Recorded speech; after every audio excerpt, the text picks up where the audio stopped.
ब्राह्मण किसी मंदिर में रामायण की कथा करने के लिए जाता था।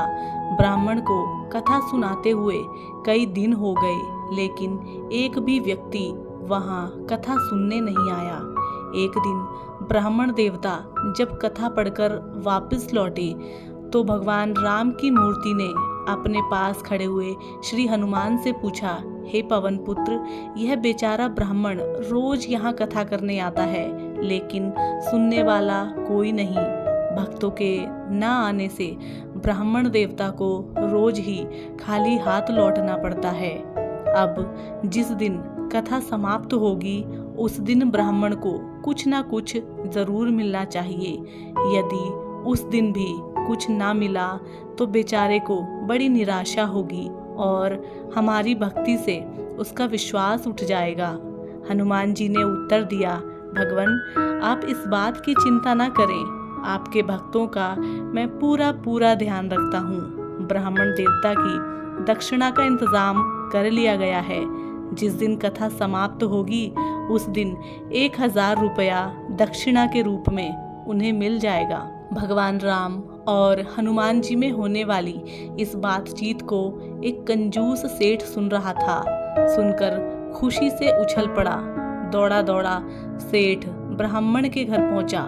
सेठ को अपने घर आया देख ब्राह्मण को भी प्रसन्नता हुई। पूछा, कैसे दर्शन दिए, आपकी क्या सेवा करूं? सेठ बोला, महाराज जी, सेवा करने के लिए भगवान ने मुझे आपके चरणों में भेजा है। आपसे कुछ निवेदन करना चाहता हूँ। धन्य भाग, कहिए क्या कहना चाहते हैं? सेठ बोला, इतने दिनों से आप मंदिर में कथा करते आ रहे हैं और कथा की समाप्ति का समय आ गया है। इस संबंध में आपके साथ ठेका करने के लिए आया हूँ। ब्राह्मण ने पूछा, कैसा ठेका? यही कि कथा की समाप्ति के दिन जो दान दक्षिणा, अन्न, वस्त्र आपको प्राप्त होगा वह मेरा रहा। उसके बदले में मैं आपको 500 रुपये देता हूँ। यह कहकर सेठ ने 500 रुपये निकालकर ब्राह्मण के सामने रख दिए। ब्राह्मण को हंसी आ गई। बोला, सेठ जी क्यों मेरी हंसी उड़ा रहे हैं? आप देख नहीं रहे कि मैं कई दिनों से कथा कर रहा हूँ, लेकिन श्रोता तो एक भी नहीं आता। मुझे लगता है कि समाप्ति के दिन भी वहाँ कोई नहीं आएगा।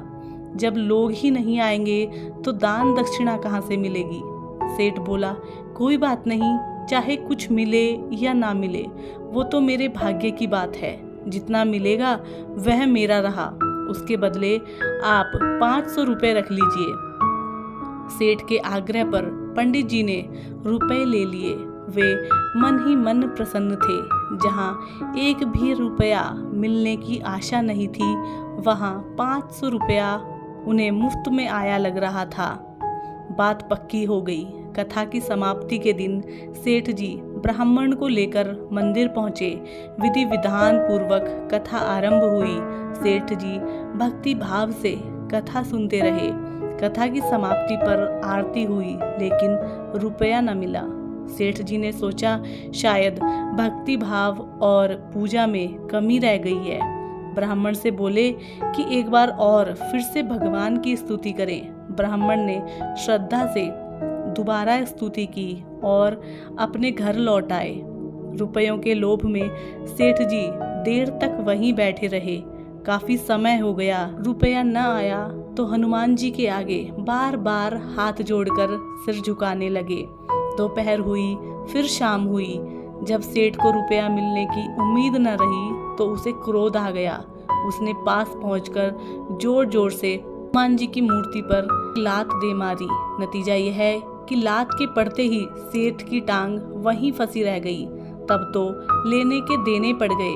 अपनी टांग छुड़ाने के लिए सेठ ने भरसक प्रयत्न किए, पूरा जोर लगा दिया, पर क्या मजाल कि टांग टस्से मस हो। सभी दांव पेच बेकार हो गए।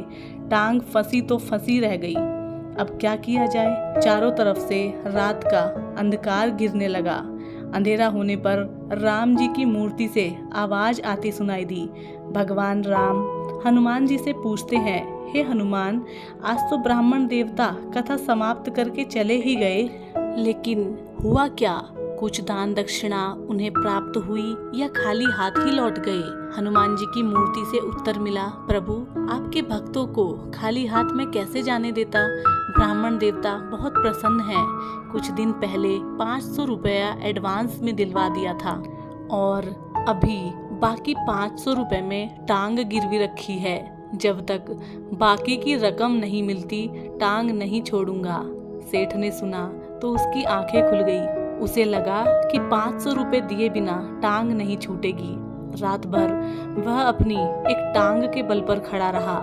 सुबह हुई तो अपने घर पर संदेशा भिजवाकर रुपए मंगवाए और हनुमान जी के आगे रखकर क्षमा प्रार्थना की।